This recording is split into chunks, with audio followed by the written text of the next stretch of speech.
ओह, सवालों की तो झड़ी लगी हुई है। आभा जी नाराज़ हो रही, कह रही रवि सर की बहुत बड़ी फ़ैन हूँ मैं। और चलिए, मैं आप कोशिश करूँगा, मैं इसी सेगमेंट में आपका सवाल जो है ना जेके टायर पे है, मैं खबरों के खेल में ही डिस्कस कर लेंगे, लेकिन पहले कुछ एक खबरें डिस्कस कर लेते हैं। अदानी समूह को लेकर कुछ एक अपडेट्स आई है, पहले स्क्रीन पर लेकर के आते हैं। और अदानी समूह पर चीन की बड़ी ईवी कंपनी बीवाईडी के साथ जो इनकी खबरें चल रही थी, उस पर जो है इन्होंने कहा है कि नहीं, ऐसा कुछ नहीं है, हम बीवाईडी के साथ किसी तरह का कोई समझौता नहीं कर रहे हैं। और अदानी ग्रुप ने स्टेटमेंट जारी करके इस खबर का खंडन किया है। बयान की जगह बयान हो गया, कोई बात नहीं। हालांकि इस तरह की से बात चल रही थी कि यहाँ पर ये अब बैटरी कारोबार में उतरने की योजना बना रहा है अदानी समूह। फिलहाल से इस मतलब खबर का खंडन हो गया है। देश में ही बैटरी बना करके रिन्यूएबल एनर्जी बिजनेस को मजबूत किए जाने का हवाला दिया जा रहा था, लेकिन इससे पे अब खंडन आ गया है। सर, अब तो इस पर खंडन तो आ गया, खबर के साथ साथ आपसे जानना चाहेंगे अदानी समूह पे अभी आपका व्यू क्या है। अदानी समूह पे हमने आपके साथ, हम लोगों ने साथ में मिलकर, मुझे लगता है कि कुछ नहीं तो 10-20 कार्यक्रम तो किए होंगे। अभी क्या करना चाहिए सर? अभी कौन से सेक्टर, इस ग्रुप में आपको कंपनियां अच्छी लग रही हैं? क्योंकि बहुत सारी कंपनियां पिटी भी, कुछ लोग, कुछ शेयर काफ़ी अच्छे भी चले। अभी कौन से शेयर अच्छे लग रहे हैं और आपका आज अच्छा मोमेंटम बनता हुआ दिखाई दे रहा है अदानी ग्रीन में, अदानी टोटल गैस में, अदानी पोर्ट में? आपकी टिप्पणी क्या रहेगी? देखिए, मुझे ऐसा लगता है विपुल जी, सॉरी, मुझे ऐसा लगता है कि इस समय अदानी पे आपने बिल्कुल सही कहा। और हमने हिंडनबर्ग की रिपोर्ट से लेकर आज तक में कितनी बार आप लोगों को इस पर रिकमेंडेशन दी है, बचाया भी है, AWL से निकलवाया भी है, अगर आप लोगों को याद आ रहा होगा। और कई बार ऐसा हुआ, अदानी पोर्ट की रिकमेंडेशन की बात करें तो हम लोगों ने उसको 1,000-1,200 रुपए पर रिकमेंड भी किया था, 3500 का हाई भी देखा, वापस 2300 पे खड़ा हुआ है। तो कहीं ना कहीं से फिर से एक अट्रैक्शन बन रहा है। लेकिन आज Adani green, Adani solution, Adani enterprises, Adani port, Adani power, इन सब को अगर कंपैरिजन करें तो सिर्फ एक स्टॉक थोड़ा ठीक लग रहा है, वो है अदानी पावर। बाकी स्टॉक्स में अभी थोड़ा रुकने का रिकमेंडेशन है। अदानी पावर को चाहे तो ऐड भी कर सकते हैं, 650 के आसपास के टारगेट आपको देखने को मिलेंगे। लेकिन 550 का एक स्टॉप लॉस डाल के रखिए, बाकी पोजीशन होल्ड करके रखिए। फ्रेश बाय करने के लिए लेवल्स का इंतजार करें। फ्रेश बाई करने के लिए लेवल्स का इंतजार करें, ये सलाह यहाँ पर निकल करके आई है आपके लिए। और सर, ये अदानी पोर्ट आपको अच्छा लगता था, अभी अभी क्या खराब लग रहा? नहीं सर, खराब नहीं लग रहा, लेकिन इन लेवल से जैसे आज अगर आप देखें तो 2365 रुपए चल रहा है।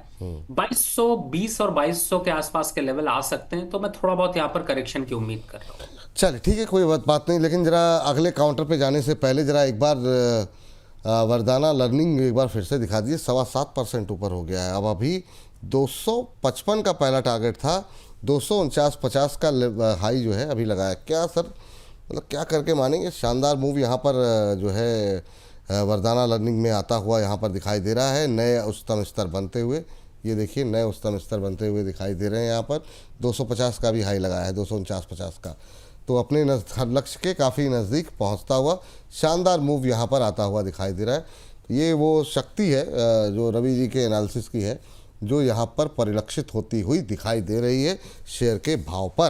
तो शानदार मूव यहाँ पर आता हुआ जो है अब देखने को मिल रहा है। आईजेल भी इंट्राडे हाई पर अभी 600 206.10 के आसपास का लेवल देखने को मिल रहा था। तो ये सभी शेयरों पे नज़र निगाहें हैं हमारी।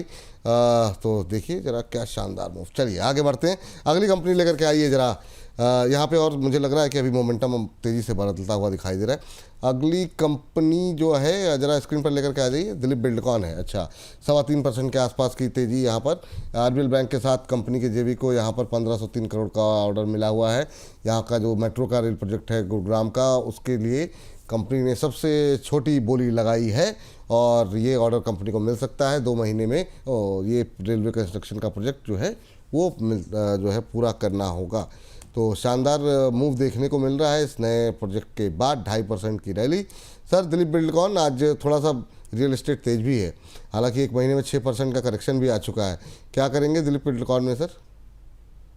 बिल्कुल आपने सही कहा, उछाल पे बेचने की जरूरत है इस स्टॉक को। 420 का जादुई आंकड़ा, 420 ही करने वाला आंकड़ा, भाई ये लेवल निकला है। मैंने इससे कहा नहीं है कंपनी के बारे में, लेकिन ये है कि ये लेवल्स अभी यहाँ पर दिखाई दे सकते हैं। ये जो न्यूज आई है इसका इम्पैक्ट है, थोड़ा पॉजिटिविटी आई है, लेकिन बट यहाँ पर सस्टेन कर पाना थोड़ा मुश्किल है, पहला।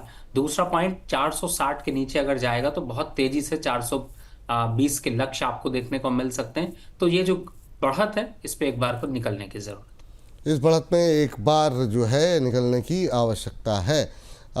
चलिए इधर जो है एक काउंटर और लेकर के आई, अगली कंपनी जो है स्क्रीन पर लेकर के आइए। रेलटेल पे ही एक ऑर्डर, चलिए जीएमडीसी पहले ले लेते हैं। जीएमडीसी पे खबर यहाँ पर है कि केंद्र सरकार के ने एक नया ऐलान किया है, उसके बाद एक अच्छा खासा मोमेंटम बनता हुआ दिखाई दे रहा है। 5,000 करोड़ के रेयर अर्थ मैग्नेट मिशन का ऐलान किया गया है, उसके बाद से जीएमडीसी में शानदार मूव यहाँ पर देखने को मिल रहा है। कुछ एक सवाल भी थे, मिस कर गया हम, जो है मतलब निगाहें पड़ती रहती है, अब इतने सवाल रहते हैं, कुछ एक छूट जाते हैं। देश भर में सालाना रेयर अर्थ मैग्नेट्स की डिमांड करीब 4,000 मीट्रिक टन के आसपास है और 2003 तक ये जो है दोगुनी हो सकती है, ये बात जो है कही जा रही है। और रेयर अर्थ मैग्नेट की घरेलू मैन्युफैक्चरिंग को बढ़ावा देने के लिए सरकार की तरफ से कोशिश की जा रही है। सर जीएमडीसी पे जरा नज़र डालिए, पीएसयू कंपनी शानदार मूव देखने को मिल रहा है, 8.8% ऊपर। क्या करना चाहिए? काफ़ी सुस्ती के बाद ये जो है ना, ये जो खबर आई है इसने इसको ऊर्जा दी है। क्या ये आगे चलेगा सर, कि आज बात खबर खबर पे तेजी है? देखिए, खबर में भी तेजी है, रुख भी बदला है, हवा भी बदली है, और 415 के ऊपर क्लोज कर जाएगा तो पूरा चार्ट पैटर्न यहाँ पर चेंज हो जाएगा। फिलहाल 370 का स्टॉप लॉस बनता है, थोड़ा रिस्क रिवॉर्ड रेशियो बदलता हुआ सा है, लेकिन फिर कोई भी अगर आप लॉन्ग टर्म बायर हैं तो बीच बीच में खरीदते रहिए। 413 से 400 के बीच में कहीं भी खरीदारी करें, 375 का स्टॉप लॉस रखें। टारगेट देखते हैं तो 472, और दूसरा टारगेट देखते हैं 490। तो स्टॉक ऐड करने का दम है, लेकिन लॉन्ग टर्म के हिसाब से एटलीस्ट 6 महीने का विजन होना चाहिए। एटलीस्ट 6 महीने का विजन होना चाहिए। और ये जो है ना, ये स्टोरी अगर डेवलपमेंट अगर इसमें सही तरीके से हुआ और रेयर अर्थ को लेकर के कोई कामयाबी मिलती है तो एक बड़ा डेवलपमेंट होगा और ये फिर नई ऊंचाई छू सकता है। रेलटेल को एक नया ऑर्डर मिला है। रेलटेल में आज 2.25% के आसपास की तेजी, इंट्राडे हाई पे ट्रेड करता हुआ 166 करोड़ का ऑर्डर मिला हुआ है बीएसएनएल से, एडवांस वर्क ऑर्डर है ये, और उसी की वजह से आज हम देख रहे हैं करीब 2.5% के आसपास की तेजी। जुलाई 2028 तक ये काम पूरा करना होगा। रेलटेल में भी दबाव देखने को मिला है सर, एक महीने में करीब 13% के आसपास। अभी आज की इस रिकवरी में क्या करना चाहिए? विपुल जी, देखिए, रेलवे काउंटर और डिफेंस काउंटर में थोड़ा दिन के लिए अभी आपको संन्यास लेना पड़ेगा, क्योंकि इनमें अभी थोड़ी गिरावट का रुख ही रहेगा, धीरे धीरे प्रॉफिट बुकिंग बढ़ती रहेगी। लेकिन ये है कि बजट से पहले, हलचल से पहले एयू को ध्यान रखिए और वहां पर रिकमेंडेशन जरूर देंगे। फिलहाल लेवल्स की बात करें तो 350, 340, 45 के भाव तक एक बार आ सकता है। ठीक, एल लेकर के आते हैं जरा फटाफट। एल पे क्या कुछ खबरें हैं, जरा स्क्रीन पर दिखा दीजिए। और एल पे खबर ये है, बिहार में 116 MWAC फोटोवोल्टिक प्लांट विकसित करने के लिए कंपनी को ऑर्डर मिला हुआ है। और साथ ही साथ रिन्यूएबल बिजनेस वर्टिकल में 1,000 से 2,500 करोड़ की रेंज का ऑर्डर है। तो इधर एल को अच्छे ऑर्डर मिलते हुए दिखाई दे रहे हैं और अच्छा मूव भी देखने को मिला है एल के अंदर। सर क्या कुछ करना चाहिए? आज 1.25% की तेज़ी, इंट्राडे हाई पे ट्रेड करता हुआ। अभी बीते कुछ दिनों में भी अच्छा मोमेंटम आया था, कुछ एक खबरें यहाँ पर रहीं। आपकी सलाह क्या रहेगी? 3600 के ऊपर कैसा लग रहा है एल?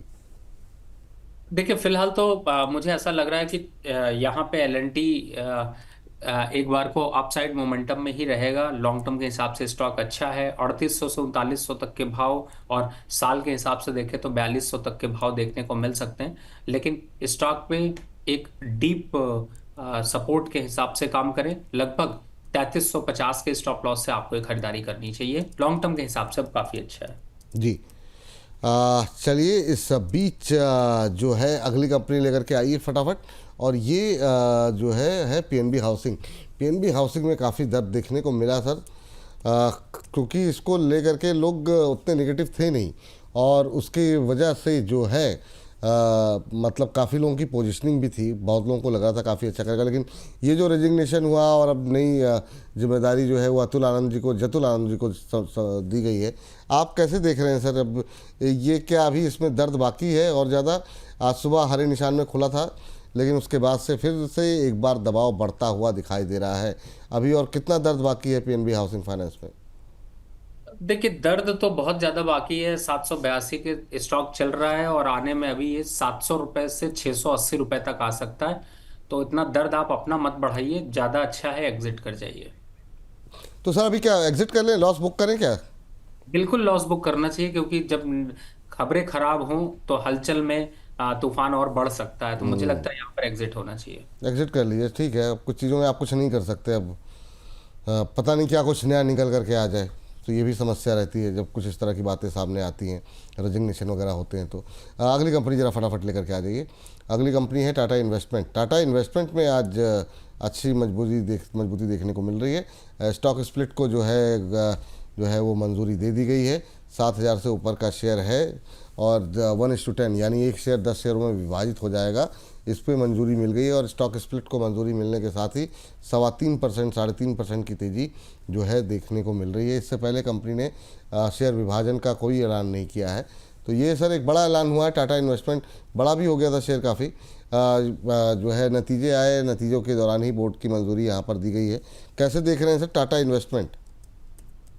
देखिए, फिलहाल तो ये सिर्फ जो अभी तेजी दिख रही है वो कोई बहुत ज्यादा फंडामेंटल नंबर्स पर तेजी नहीं है। अगर आपने बाय कर रखा है तो प्रॉफिट बुक करना चाहिए। स्प्लिट होने के बाद मोमेंटम में गिरावट के ट्रेंड यहाँ पर बनता हुआ नजर आएगा। लॉन्ग टर्म के हिसाब से अभी स्टॉक से थोड़ी दूरी बनाकर रखनी चाहिए। मोमेंटरी ट्रेड में आप बिल्कुल यहाँ पर पोजीशन जो ले रखी है उसमें प्रॉफिट बुक कर सकते हैं। जी, चलिए। इस बीच सर एक जरा पीसी ज्वेलर्स के रिजल्ट रह गए थे, वो फटाफट क्या कुछ संभावनाएं आपको दिखाई दे रही हैं पीसी ज्वेलर्स के अंदर?